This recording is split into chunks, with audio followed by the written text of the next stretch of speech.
Salut, c'est Seb, j'espère que tu vas bien. Dans cette vidéo sous forme de cours gratuit, je vais te parler d'un outil à utiliser sur ton site en e-commerce et notamment un outil qui va te permettre de vendre, un outil qui va te permettre de peut-être faire face à ce problème-là, c'est-à-dire que tu as des visites sur ton site mais tu n'as pas de vente, ou en tout cas tu as peu de ventes, ou tu n'as pas les ventes que tu devrais avoir, ou en tout cas le même volume de vente que ce que ont tes concurrents.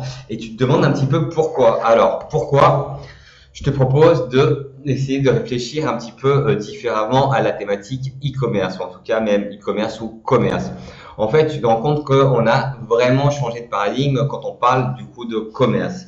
Dans l'ancien paradigme, on était dans une logique où on avait un produit et le but était, enfin le jeu, j'ai envie de te dire, c'était de trouver les clients pour pouvoir vendre ce produit-là.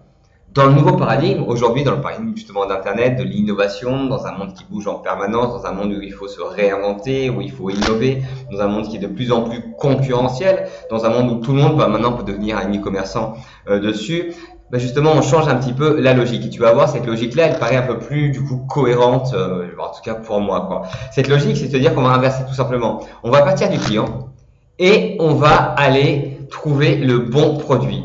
Par contre, dans l'ancien paradigme, pour vendre un produit à un client, on allait jouer du coup sur la persuasion, on allait jouer sur les frustrations, on allait jouer un petit peu justement sur les émotions pour essayer du coup de créer un besoin pour matcher ce produit-là.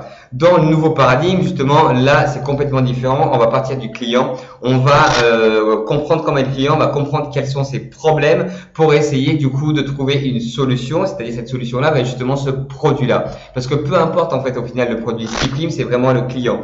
Et ce qui prime, c'est vraiment du coup les problèmes que rencontre le client dans le business. Dis-toi que le business est tout simplement une manière de résoudre un problème que rencontre un certain type de client. C'est vraiment la différence entre l'ancien paradigme où j'ai un produit, je cherche des clients pour vendre ce produit-là, et le nouveau paradigme où je me focus sur des clients qui ont un problème et j'invente ou je vais trouver ou je prototype un produit ou une offre pour pouvoir régler ce problème-là. Et du coup, forcément, tu te rends compte que ça va être beaucoup plus simple. Alors tu vois, Jean-Ricky, allez, Ben t'es acquis. Du coup, en partant de ce postulat-là, on va se dire, et ça je l'ai répété, j'ai déjà fait une vidéo dessus, en fait il y a une espèce d'équation magique qui résout, en tout cas qui régit ce nouveau paradigme et qui dit en fait tout simplement que tes ventes, donc en fait l'argent, ta capacité à faire des ventes va dépendre, en tout cas est fonction de trois variables différentes. La première variable du coup ça va être tes personas. C'est pas un client, c'est un persona. Un persona c'est quoi? C'est une personnalité, c'est un ensemble de personnes qui se ressemblent de par leur comportement et aussi par le problème qu'ils cherchent à résoudre. Alors, donc la première variable ce sont les personas. La deuxième variable, comme je le disais, c'est du coup le problème qu'ils cherchent à résoudre. Ces personnes-là, elles ont le même comportement, en fait elles ont des caractéristiques communes et elles cherchent tous à résoudre le même problème. Et pour résoudre ce problème-là, ils ont essayé des solutions et toi, l'enjeu dans tout ça, c'est d'essayer de trouver justement une solution à ce problème-là et bien évidemment, il faut que cette solution, elle soit justement différenciante. C'est ce qu'on appelle justement en anglais USP, qui veut dire Unique Selling Proposition. C'est quoi? Concrètement, c'est quelque chose qui va te permettre de faire tes fiches produits, c'est quelque chose qui va te permettre de faire tes campagnes Facebook, c'est ce que tu vas écrire sur ta landing page, c'est ce que tu vas utiliser en prospection sur les réseaux. Si tu as un business sur Internet, c'est ce que tu vas utiliser dans ton kit presse, tu vois, pour envoyer aux blogueurs et aux influenceurs. C'est ce que tu vas utiliser aussi sur ta plateforme, en tout cas sur ton profil LinkedIn ou sur ton CV digital. C'est ce que tu peux aussi utiliser sur tes flyers. Et en fait, c'est un espèce de schéma. Ton USP, tu vois, qui est ici dessus, c'est en fait ta solution, ça va être ta valeur différenciante. Toutes les personnes, en tout cas les personnages, vont en clair chercher à résoudre un problème. Le problème, c'est que, évidemment, tu n'es pas seul sur cela. Et l'enjeu, ça va être justement, c'est encore une fois, là, c'est trois variables. C'est ce que tu fais le mieux, du coup, en quoi tu as la valeur et en quoi, justement, tu es différent de ton concurrent. Donc là, la plupart du temps, c'est basé sur ton capital humain. Je te rappelle ce qu'est le capital humain, c'est ton socle de connaissances, compétences et expériences qui font qu'en tant qu'individu, en tant qu'expert, tu as une valeur différenciante. C'est du coup, bien évidemment, ce que veulent tes clients. Et donc, ce que veulent tes clients, c'est une solution à leurs problèmes. Mais il faut aussi prendre en considération que tu as tes concurrents. Et le but, c'est d'être justement à l'intersection entre ce que veulent tes clients et ce que tu fais justement de mieux. Parce que là, au milieu, qui est censé être le plus logique, entre ce que tu veux, toi tu fais bien, ce que tes concurrents font aussi bien, ce que veulent les clients, bon bah ça va être une lutte en fait si tu veux, une lutte, comme Highlander, il y en a qu'un qui pourra survivre quoi. Ici, c'est le pire. Ce que tu fais bien, ce que le concurrent fait bien, alors là, font bien, c'est vraiment une lutte d'ego, on s'en branle parce que tu vois bien que le client n'est pas intégré à l'intérieur. Donc ça va être vraiment essayer de réfléchir sur ça.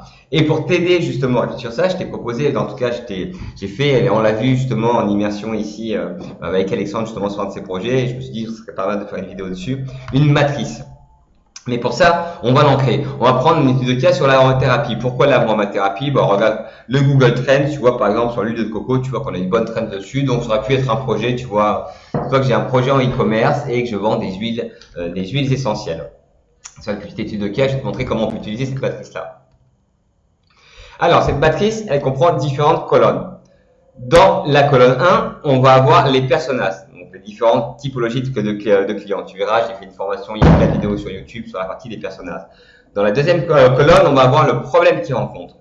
Dans la troisième colonne, on va avoir les solutions qui sont qu'ils ont essayé ou qui connaissent pour résoudre ce problème-là. Et dans la dernière colonne, on va avoir du coup ta proposition de valeur qui va justement être ton offre. Donc, imaginons qu'on a, on a Stéphanie, on a Eric et on a Kevin.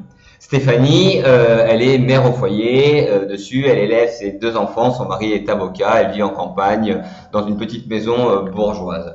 Quant à Eric, lui, c'est un entrepreneur, il a lancé sa start-up, voilà, une start-up dans la technologie, il bosse comme un acharné, mais c'est pas un problème, il est célibataire et voilà, lui, sa vocation, c'est vraiment de faire décoller son business.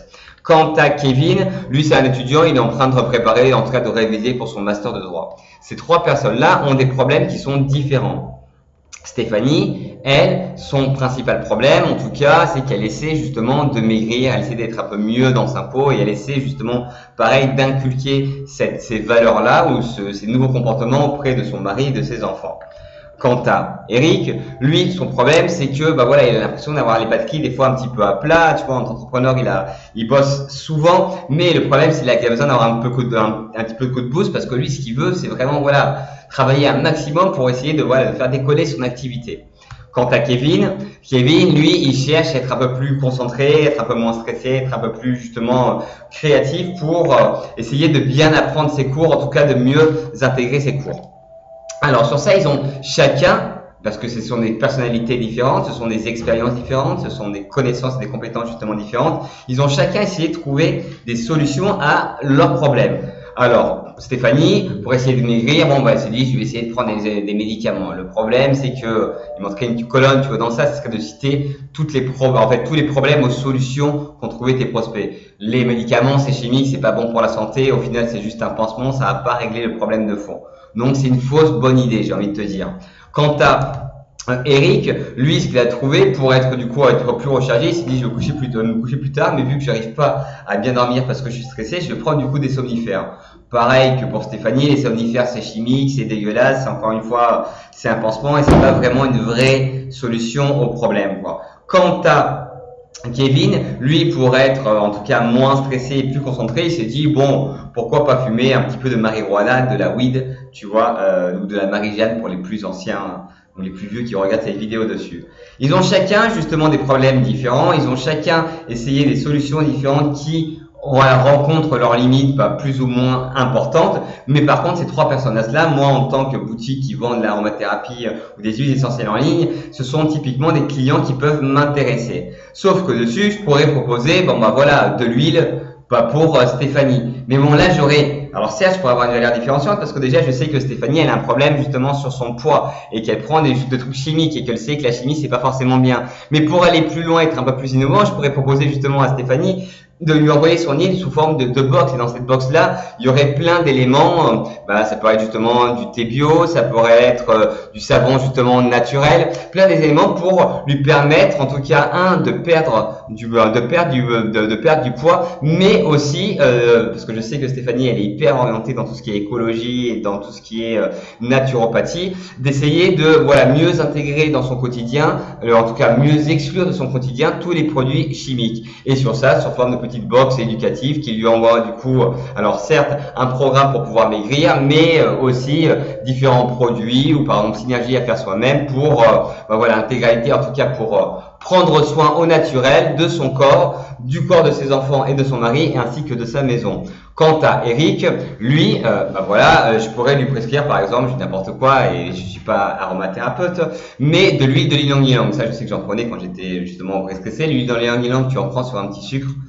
Dessus, ça te calme, tu peux en mettre dans ton bain, ça te relaxe, ou sur ton oreiller dessus, ou en shoot aussi, tu vois, tu peux le prendre et ça te permet justement de, voilà, de te relaxer. Mais vu que je sais qu'il a du mal à dormir, il a besoin de se relaxer, je pourrais même du coup aller plus loin. Je pourrais du coup lui donner aussi, avec ça, tu vois, lui envoyer une petite carte avec un QR code à scanner sur lequel il y aurait des podcasts, par exemple, d'auto-hypnose ou de relaxation, de méditation, tu vois, pour l'aider à accompagner justement, voilà, son problème qui est essayer de retrouver le sommeil pour avoir plus d'énergie le matin. Pareil, je pourrais faire comme je vais oublier son nom, tu vois ce que je veux dire.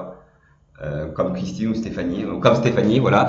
Faire comme Stéphanie, lui envoyer une box et lui faire découvrir chaque mois différents remèdes en naturopathie pour l'aider à retrouver son énergie et justement être un petit peu du coup moins stressé. Qui va être un petit peu la même chose justement pour Kevin, auquel cas j'aurais pu du coup le prescrire, c'est pareil, de l'huile de ylang-ylang, mais Kevin, je sais que voilà, c'est un jeune, qu'il est tout le temps sur internet, qu'il aime bien les réseaux, donc je pourrais lui proposer par exemple un accès à mon groupe de clients qui voilà, ont du mal un petit peu à se concentrer ou en tout cas qui essayent de mieux maîtriser, encore une fois par le naturel, voilà, leur capacité de concentration, leur niveau de stress, la gestion de leurs émotions, tout ce qui fait qui peut permettre en fait, si tu veux, de rendre ton cerveau plus performant dans l'optique du personnage de Kevin, de réussir ses études et de réussir sa vie professionnelle.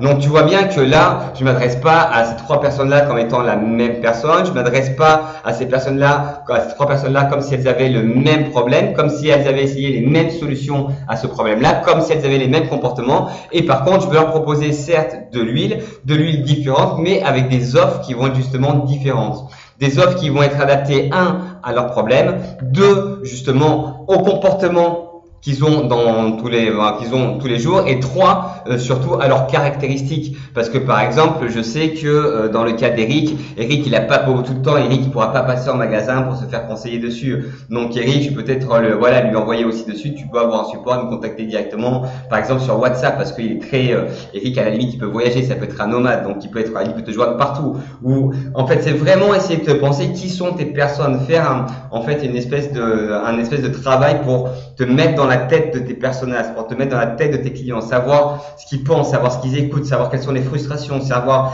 quel est vraiment leur problème, quelles sont les solutions qu'ils ont essayé de mettre en place pour justement pallier ce problème-là et pourquoi elles n'ont pas fonctionné et en quoi justement toi ta solution elle va fonctionner, en quoi ta solution elle est différente, en quoi ta solution elle est du coup adaptée aux problèmes qu'ils ont et à qui ils ont et à qui